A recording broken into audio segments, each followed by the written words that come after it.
Butterbean, Eric Esch against Pat Jackson. 4 rounds of boxing in the heavyweight division. Introducing first in the red corner, wearing the black trunks from Montgomery, Alabama, weighing in at 273 pounds with a record of 1 win and 1 loss. It's a big round of applause for Pat Jackson.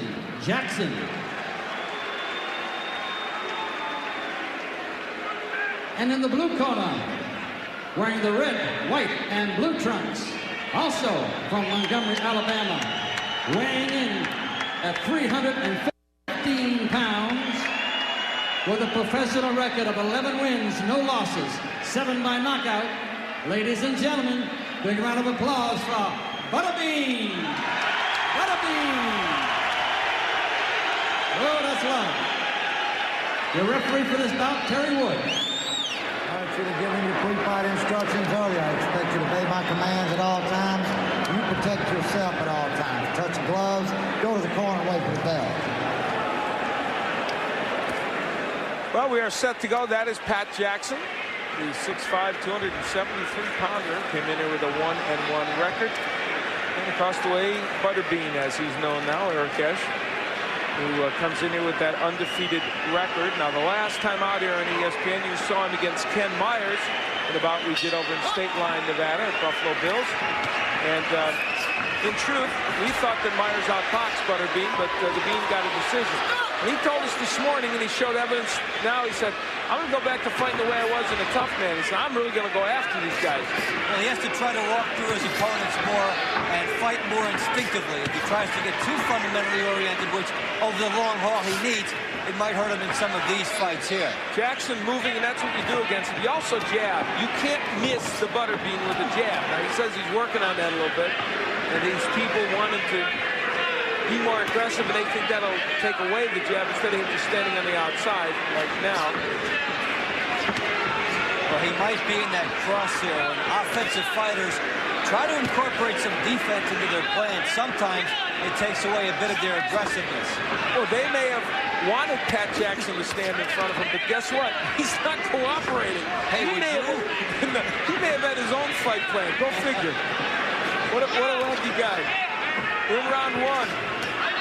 He utilizes every inch of the ring, and he wishes it was bigger. It is scheduled for 4. Jackson using the jab and the straight right hand getting in against Butterbean. Also, now you have to make Butterbean move more. If you just give him the center of the ring, which thus far Jackson has done, then he can hone in, cut off the ring, and get in tight on his punches here.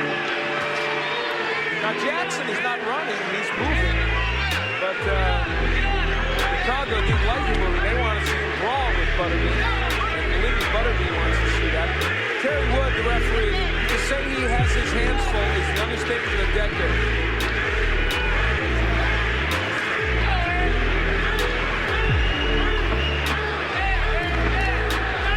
Crowd support for Butterbean, as you heard. Butterbean tried to get the body there. Now Jackson stood up there. Nice right hand by Jackson. Well, so far in this first round, Jackson has landed the jabs, the straight right hands, and occasional hook. And Butterbean's had a hard time getting on the inside. But then we said that in the Myers fight. It didn't seem to matter. So it didn't matter in the scoring anyway. And there is some, I think, some puffiness underneath the left eye of Butterbean. He was cut a couple of fights ago. That kept him out of our fight in Palm Springs. But Jackson is moving here, but you get the sense he better not stop, better not get tired. So, round 1 anyway is a round in which Pat Jackson is able to box against the Bean, keep him at bay, and land some punches. I think he won it.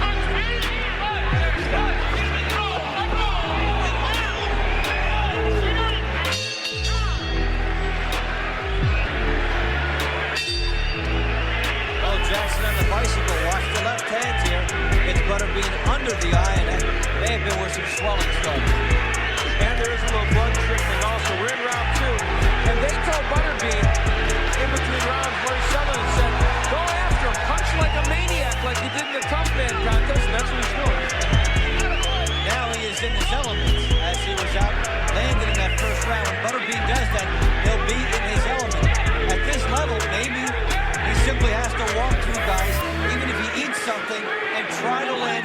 shot to turn the fight around. We're in round 2. It is scheduled for 4. And in this round, Jackson has moved less, as Dave predicted he might. He's been hit with some shots by Butterbean. There's the jab by Jackson. Again, that's not a hard punch to land. He holds on to Butterbean. The Bean smacks him on the back of the head. The second round of what is scheduled for 4. Al Bernstein along with Dave Bontempo here at the Pontchartrain Center in Kenner, Louisiana. The Treasure Chest Casino is our sponsor of this event. Our host. We have a nice crowd here tonight, too. Very good crowd. And they are into this fight. Good right by Butterbean. He may have hurt Jackson. And they're waving him on. Jackson moving straight back. That's not what he wants to do here. And Butterbean sensing that, closing the distance. Jackson's tired. He doesn't have too much on his punches either. And he is going to be begging for a right hand here, unless he can get on that bicycle. This fight is kind of in slow motion at this moment. There's some swelling underneath the left eye of Butterbean. His jab's not much. Bean comes in with the overhand right. He just missed with it there, but if that punch is there a little bit later on, he will be scoring with it. Butterbean is undefeated at 11-0. And this is the level of opponents he has primarily fought. Well, Jackson had some effective movement in round 1. In this round, it's been ineffective movement. When he has been doing something, he's not punching off it, and he's moving straight back too much. And Butterbean's still having a hard time hitting him. He's got a look on his face, and Butterbean's like, come on, stay in one place, will you? Well, and you hit on it, Dave. Now Jackson is just kind of in a survival mode. He's not punching much. I don't think he has much on the punch. He's so tired, Jackson is about ready to fall down. He's in a place he cannot afford to be in this bout. Very little offensively coming from Pat Jackson. So, Terry Wood saying he'll take a point away from Jackson. Can't even stand up.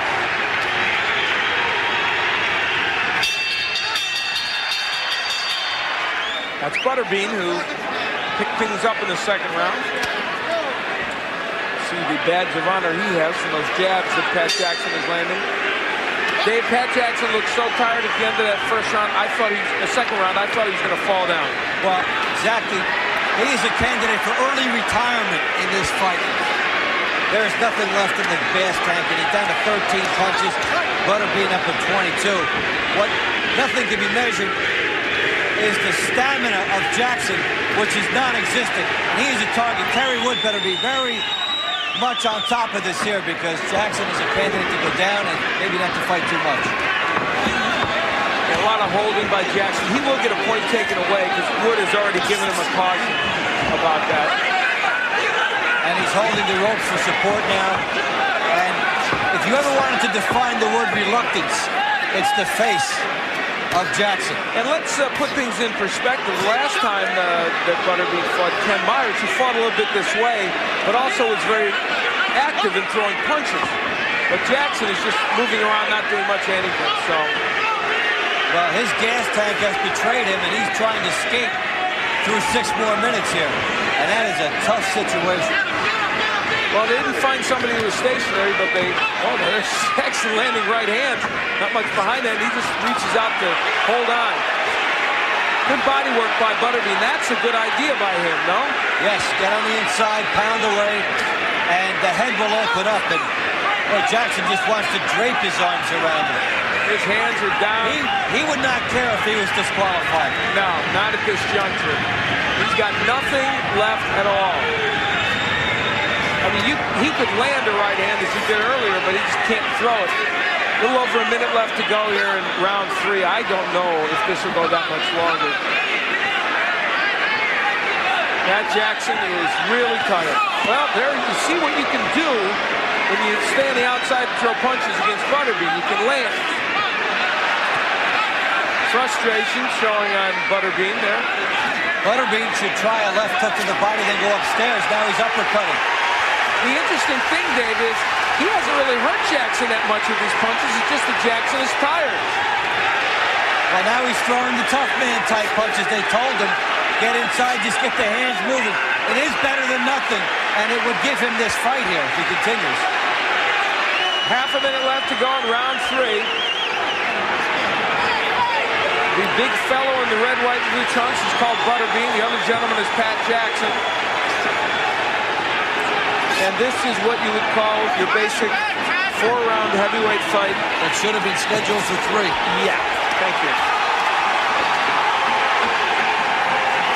We will return for more here in Kenner, Louisiana. Stay with us.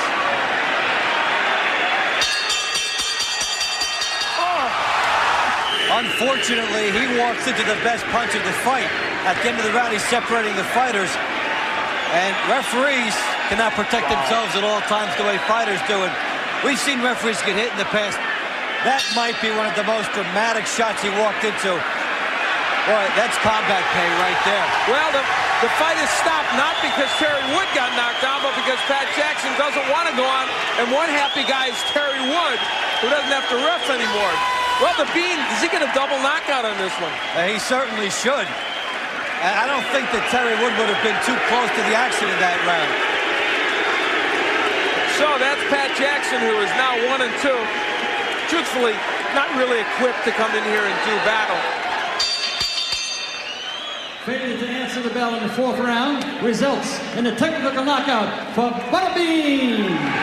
That's Eric Butterbean. So Butterbean, Eric Esch gets his 12th win as a professional against a somewhat reluctant Pat Jackson, but it is a win nevertheless.